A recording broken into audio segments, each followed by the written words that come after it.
The Webster-Ashburton Treaty, signed August 9, 1842, was a treaty resolving several border issues between the United States and the British North American colonies. Signed under John Tyler's presidency, it resolved the Aroostook War, a nonviolent dispute over the location of the Maine-New Brunswick border.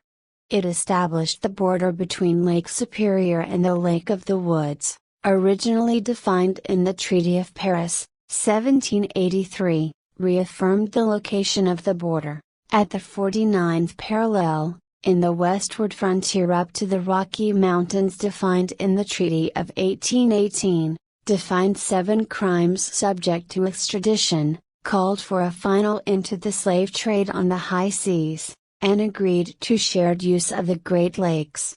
The treaty was signed by United States Secretary of State Daniel Webster and British diplomat Alexander Baring, 1st Baron Ashburton. In the east, the treaty incorporated a geographic oddity.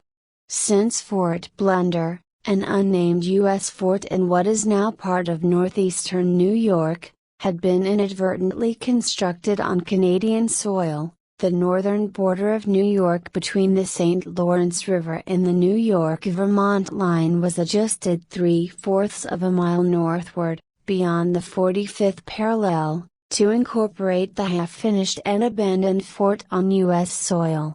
Following the signing of the treaty, construction was resumed on the site.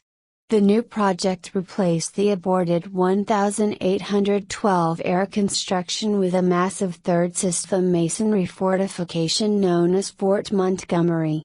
This treaty marked the end of local confrontations between lumberjacks, known as the Aroostook War, along the Maine border with the Canadian provinces of Quebec and New Brunswick.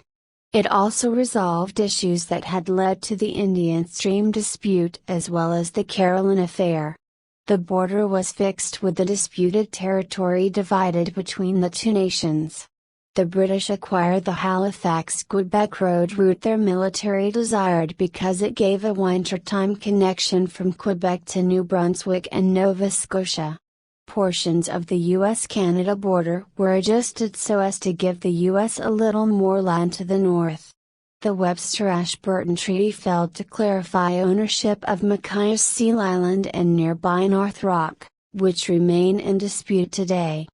Additionally, the signing of the treaty put an end to several building improvements planned for Upper Canadian defense forts such as Fort Malden in Amherstburg, which as a result was later abandoned by the British government when it no longer served a defense purpose. In the west, the border between Lake Superior and the Lake of the Woods needed clarification because the faulty Mitchell map used in the negotiations for the Treaty of Paris was inadequate to define the border according to the terms of that treaty. The ambiguity in the map and treaty resulted in Minnesota's Arrowhead region being disputed, and previous negotiations had not resolved the question. The treaty speaks of the border passing through Long Lake, the location of which was unstated, but the map showed the lake flowing out into Lake Superior near Isle Royale, which is consistent with the Pigeon River route. The British, however, had previously taken the position that the border should leave Lake Superior at Fond du Lac, the head of the lake, in modern Duluth, Minnesota, proceed up the St. Louis and Embarrass rivers, across the Height of Land, and down Pike River and Lake Vermilion to the Rainy River. To counter this western route, the U.S. advocated for an eastern route, used by early French explorer Jacques Denon in 1688, and the later a well-used fur traders route after 1802. This way headed north from the lake at the site of Fort William up the Kaministiquia and Dog Rivers to Coldwater Lake, crossed the divide by Prairie Portage to Height of Land Lake, then went west by way of the Cervan, Pickerel, and Maline rivers to Lake Lochroy, where it joined the present border. The Mitchell map had shown both of those routes, and also showed the Long Lake route between them. Long Lake was thought to be the Pigeon River, despite the absence of a lake at its mouth. The traditional traders' route left the lake at Grand Portage and went overland to the Pigeon, up that river and a tributary across the height of Land Portage, and thence down tributaries of the Rainy River to Lac La Croix, Rainy Lake and River, and Lake of the Woods. This is finally the route which was designated as the border in the treaty. Another clarification made in this treaty resulted in clarifying the anomaly of the northwest angle. Again, due to errors on the Mitchell map, Treaty of Paris reads, "Through the Lake of the Woods to the most northwesternmost point thereof, and from thence on a due west course to the river Mississippi." The Anglo-American Convention of 1818 defined the boundary about Lake of the Woods to the Rocky Mountains.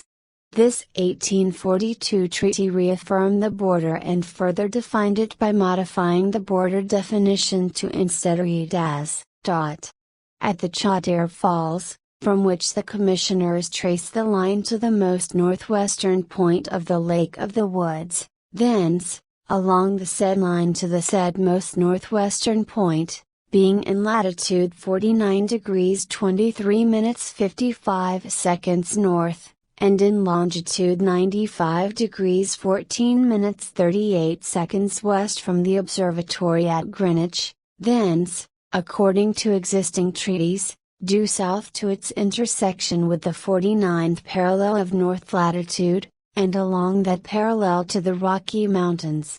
The Webster-Ashburton Treaty failed to deal with the Oregon question, although the issue was discussed in negotiations. Other issues. Article 10 of the Webster-Ashburton Treaty identified 7 crimes subject to extradition: murder, or assault with intent to commit murder, or piracy, or arson, or robbery, or forgery, or the utterance of forged paper. It did not include slave revolt or mutiny. In addition, the United States did not press for the return or extradition of an estimated 12,000 fugitive slaves who had reached Canada. While agreeing to call for a final end to the slave trade on the high seas, Webster and Ashburton agreed to pass over the Creole case of 1841 in the Caribbean, which was then in contention. In November 1841, a slave revolt on the American brig Creole, part of the coastwise slave trade, had forced the ship to Nassau. Bahama officials eventually emancipated all 128 slaves who chose to stay in Nassau, as Britain had abolished slavery in its colonies, effective in 1834. The U.S. initially demanded return of the slaves, then compensation. A settlement was made in 1855 as part of a much larger claims treaty of 1853, governing claims by both nations to 1814. Results: as a result of the Webster-Ashburton Treaty, the United States ceded 5,000 square miles, 13,000 square kilometers, of disputed territory along the main border, including the Halifax-Quebec route, but kept 7,000 square miles, 18,000 square kilometers, of the disputed wilderness. 10. In addition, the United States received 6,500 square miles, 17,000 square kilometers, of land along the Minnesota-Canada border, which included the Mesabi Range. 10. Shortly after ratification of the Webster-Ashburton Treaty, the Ojibwa nations about the south shore of Lake Superior ceded land to the United States in the Treaty of La Pointe. However, the news of the ratification of the international treaty did not reach either of the parties negotiating the land cession. The Grand Portage Band was mistakenly omitted from the Ojibwa Treaty Council. In addition, the Grand Portage Band was misinformed on the details of the Treaty of Paris. They believed that the border passed through the center of Lake Superior to the St. Louis River, placing both Isle Royale and their band in British territory. The Treaty of Paris specifically notes Isle Royale to be in the territories of the United States. Consequently, The Isle Royale Agreement was signed between the United States and the Grand Portage Band in 1844 as an adhesion to the Treaty of La Pointe, with other Ojibwa tribes reaffirming the treaty. 10 months of negotiations for the treaty were held largely at the Ashburton House, home of the British legation on Lafayette Square Inches, Washington, D.C. The house has been designated a U.S. National Historic Landmark. In order to make the controversial treaty more popular in the United States, Webster released a map of the Maine Canada border, which he claimed had been drawn by Benjamin Franklin. It showed British ownership at the time of the area the United States claimed and largely received under the treaty.